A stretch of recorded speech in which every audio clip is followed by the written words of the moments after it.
Hare Krishna. Hare Krishna, everyone. So we're just taking shelter of the Srimad Bhagavatam. Not always so easy. Life's tough. But with the Bhagavatam, there is solace. So. Okay, so it's Canto 2, Chapter 3. We're starting Chapter 3 today, which is Pure Devotional Service, the Change in Heart. Jai. So. It's Text 1. So. Om Namo Bhagavate Vasudevaya. Om Namo Bhagavate Vasudevaya. Om Namo Bhagavate Vasudevaya. Text 1.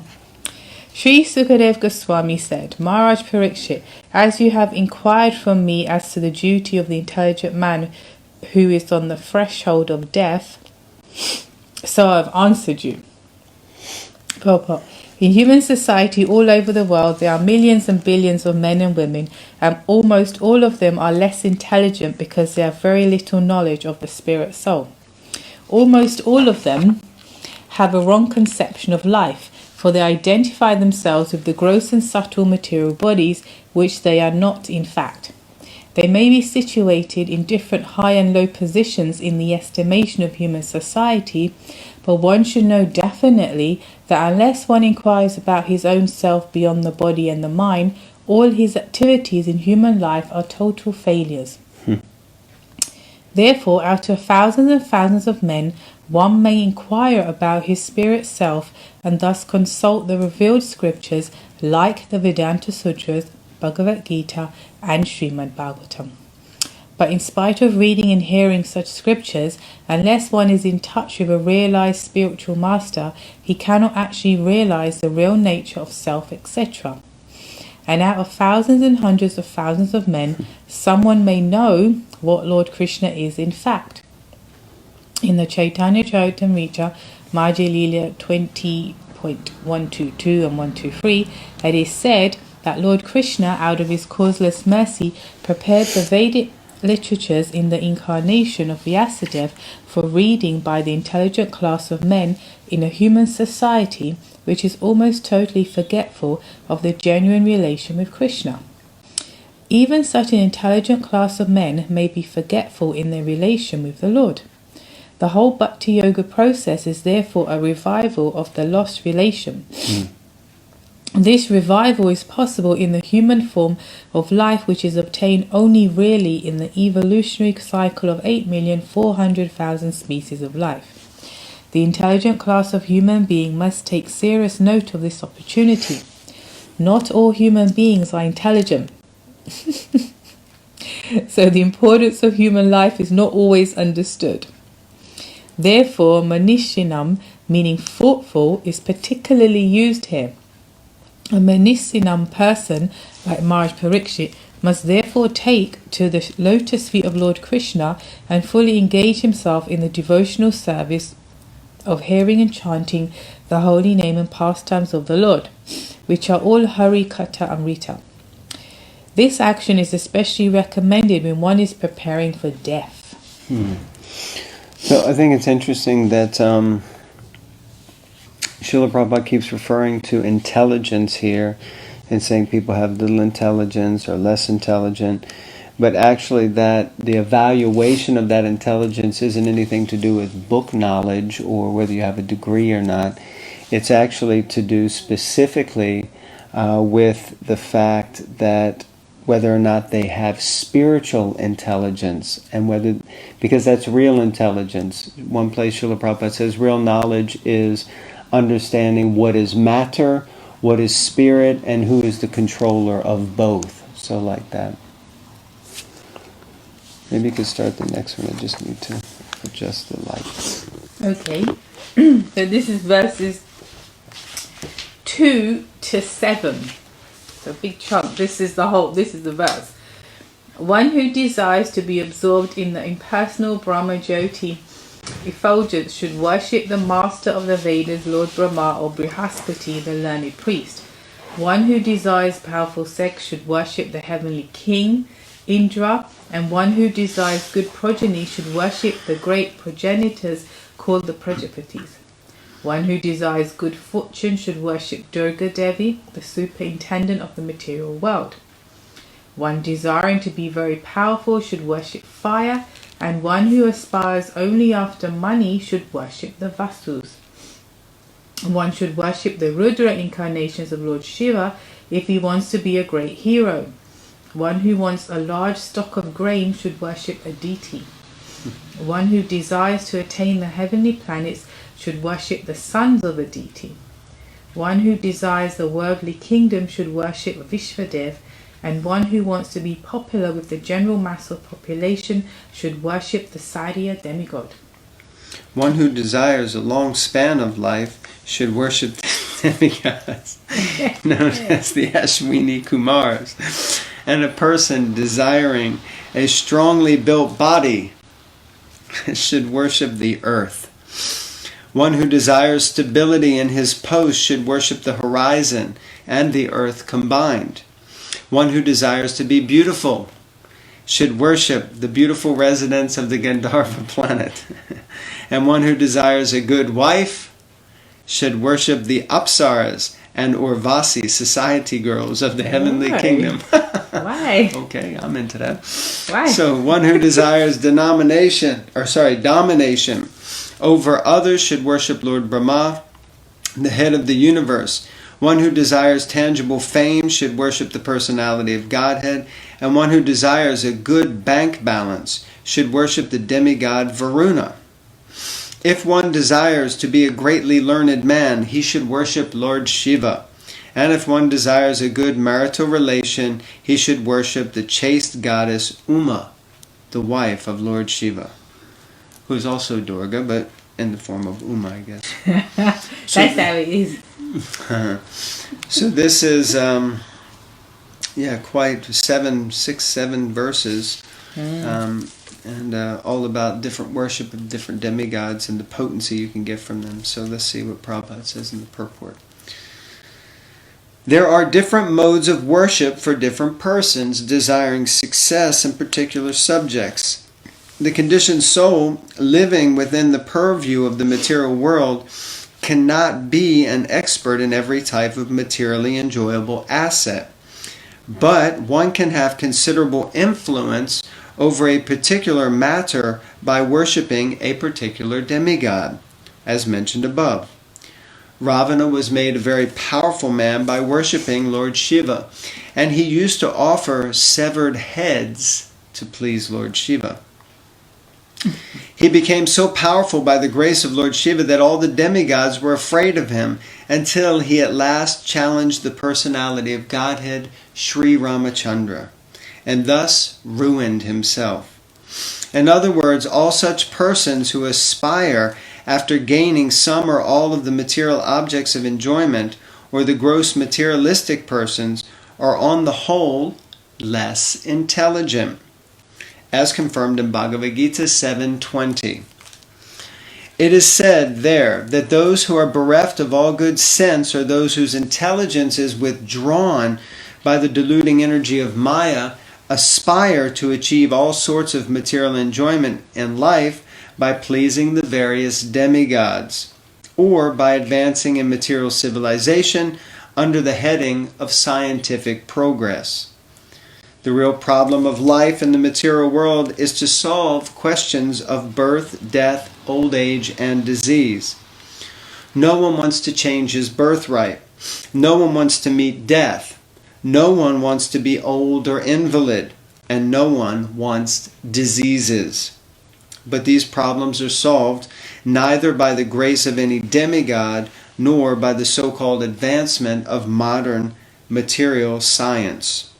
In the Bhagavad Gita, as well as in the Srimad Bhagavatam, such less intelligent persons have been described as devoid of all good sense. Shukadeva Goswami said that out of the 8,400,000 species of living entities, the human form of life is rare and valuable. And out of those rare human beings, those who are conscious of the material problems are rarer still. And still more rare persons are those who are conscious of the value of the Srimad Bhagavatam. Srimad Bhagavatam ki, which contains the message of the Lord and his pure devotees. Death is inevitable for everyone, intelligent or foolish. But Parikshit Maharaj has been addressed by the Goswami as the Manasi, or the man of highly developed mind, because at the time of death he left all material enjoyment and completely surrendered unto the lotus feet of the Lord by hearing his messages from the right person, Shukadev Goswami. But aspirations for material enjoyment by endeavoring persons are condemned. Such aspirations are something like the intoxication of the degraded human society. Intelligent persons should try to avoid these aspirations and seek instead the permanent life by returning home, back to Godhead. Text 8. One should worship Lord Vishnu or his devotee for spiritual advancement in knowledge and for protection of hereditary and advancement of the dynasty. One should worship the various demigods. Proper. The path of religion entails making progress on the path of spiritual advancement, ultimately reviving the eternal relation with Lord Vishnu in his impersonal effulgence, his localized Paramatma feature, and ultimately his personal feature by spiritual advancement in knowledge. And one who wants to establish a good dynasty and be happy in the progress of temporary bodily relations should take shelter of the Pitas and the demigods in other pious planets. Such different classes of worshippers of different demigods may ultimately reach the respective planets of those demigods within the universe, but he who reaches the spiritual planets in the Brahmajyoti achieves the highest perfection. So what's the title of this chapter again? It's Pure Devotional Service, the Changing Heart. So it's interesting that this pure devotional service, change of heart, is starting with so much information about worship of demigods, because obviously this isn't pure devotional service. So sometimes in order to understand what something is, first you have to understand what something is not. So text 9 of chapter 3 of the second canto. One who desires domination over a kingdom or an empire should worship the Manus.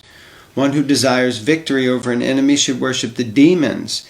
And one who desires sense gratification should worship the moon. But one who desires nothing of material enjoyment should worship the Supreme Personality of Godhead. Purport. For a liberated person, all the enjoyments listed above are considered to be absolutely useless. Only those who are conditioned by the material modes of external energy are captivated by different types of material enjoyment. In other words, the transcendentalist has no material desires to be fulfilled, whereas the materialist has all types of desires to be fulfilled. The Lord has proclaimed that the materialists who desire material enjoyment and thus seek the favor of different demigods, as above mentioned, are not in control of their senses, and so give themselves to nonsense. One should therefore not desire any sort of material enjoyment, being sensible enough to worship the Supreme Personality of Godhead. The leaders of nonsensical persons are still more nonsensical, because they preach openly and foolishly that one can worship any form of demigod and get the same result. This sort of preaching is not only against the teachings of the Bhagavad Gita or those of the Srimad Bhagavatam, but is also foolish. Just as it is foolish to claim that with the purchase of any travel ticket, one may reach the same destination. Such a good example, right? Mm-hmm. No one can reach Bombay from Delhi by purchasing a ticket for Baroda. Baroda, Gujarat. It is clearly the bodily consciousness runs deep, It is clearly defined herein that persons impregnated with different desires have different modes of worship, but one who has no desire for material enjoyment should worship the Supreme Lord Sri Krishna, the personality of Godhead. And this worshiping process is called devotional service. Pure devotional service means service to the Lord without any tinge of material desires, including desire for fruit of activity and empiric speculation. For fulfillment of material desires, one may worship the Supreme Lord, but the result of such worship is different, as will be explained in the next verse. Generally, the Lord does not fulfill anyone's material desires for sense enjoyment, but He awards such benedictions to worshippers of the Lord, for they ultimately come to the point of not desiring any material enjoyment. The conclusion is that one must minimize the desires for material enjoyment, and for this one should worship the Supreme Personality of Godhead, who is described here as Param, or beyond anything material. Shripad Shankaracharya has also stated, Narayana Paro Vyaktat. The Supreme Lord is beyond the material encirclement. And now famous verse that begins the definition really of pure devotional service. We will say the Sanskrit. Okay. Akama sarva kamo va moksha kama udaradihi tivrena bhakti yogena yajeta purusham param. So there's text 10. A person who has broader intelligence, whether he be full of all material desire, without material desire, or desiring liberation, must by all means worship the Supreme Whole, the Personality of Godhead. Purport. The Supreme Personality of Godhead, Lord Sri Krishna, is described in the Bhagavad Gita as Purushottama, or the Supreme Personality. It is He only who can award liberation to the impersonalists by absorbing such aspirants in the Brahma Jyoti, the bodily rays of the Lord. The Brahma Jyoti is not separate from the Lord, as the glowing sun rays are not independent of the sun disk. Therefore, one who desires to merge into the supreme impersonal Brahma Jyoti must also worship the Lord by Bhakti Yoga, as recommended here in the Srimad Bhagavatam. Yeah. Bhakti Yoga is especially stressed here as the means of all perfection. In the previous chapters it has been stated that Bhakti Yoga is the ultimate goal of both Karma Yoga and Jnana Yoga, and in the same way in this chapter it is emphatically declared that Bhakti Yoga is the ultimate goal of the different varieties of worship of the different demigods. Bhakti Yoga, thus being the supreme means of self-realization, is recommended here. Everyone must therefore seriously take up the methods of Bhakti Yoga, even though one aspires for material enjoyment or liberation from material bondage. Akama is one who has no material desire. A living being naturally being the part and parcel of the Supreme Whole, Purusham Purnam, has as his natural function to serve the Supreme Being, just as the parts and parcels of the body or the limbs of the body are naturally meant to serve the complete body. Desireless means, therefore, not to be inert like a stone, but to be conscious of one's actual position and thus desire satisfaction only for the Supreme Lord. Srila Jiva Goswami has explained this desirelessness as Bhajaniya Parama Purusha Shuka Matra Swa Sukatvam in his Sandarbha. This means that one should feel happy only by experiencing the happiness of the Supreme Lord. This intuition of the living being is sometimes manifested even during the conditioned stage of a living being in the material world. And such intuition is expressed in the manner of altruism, philanthropy, socialism, communism, etc., by the undeveloped minds of less intelligent persons. In the mundane field, such an outlook of doing good to others in the form of society, community, family, country, and humanity is a partial manifestation of the same original feeling, in which a pure living entity feels happiness by the happiness of the Supreme Lord. Such superb feelings were exhibited by the damsels of Braj-bhumi for the happiness of the Lord. The gopis loved the Lord without any return, and this is the perfect exhibition of the akama spirit. Kama spirit, or the desire for one's own satisfaction, is fully exhibited in the material world, whereas the spirit of akama is fully exhibited in the spiritual world. Thoughts of becoming one with the Lord or being merged in the Brahma Jyoti can also be exhibitions of the karma spirit if they are desires for one's own satisfaction to be free from the material miseries. A pure devotee does not want liberation so that he may be relieved from the miseries of life.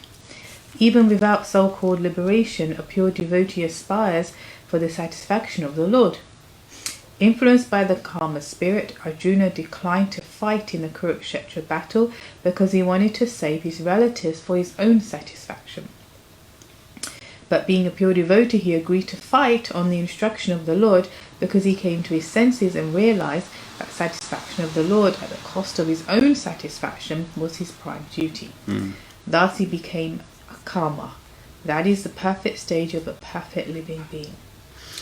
Udaradihi means one who has a broader outlook.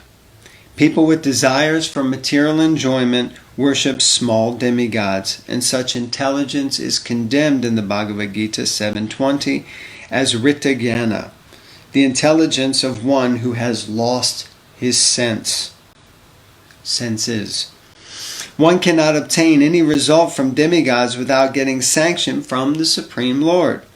Therefore, a person with a broader outlook can see that the ultimate authority is the Lord, even for material benefits.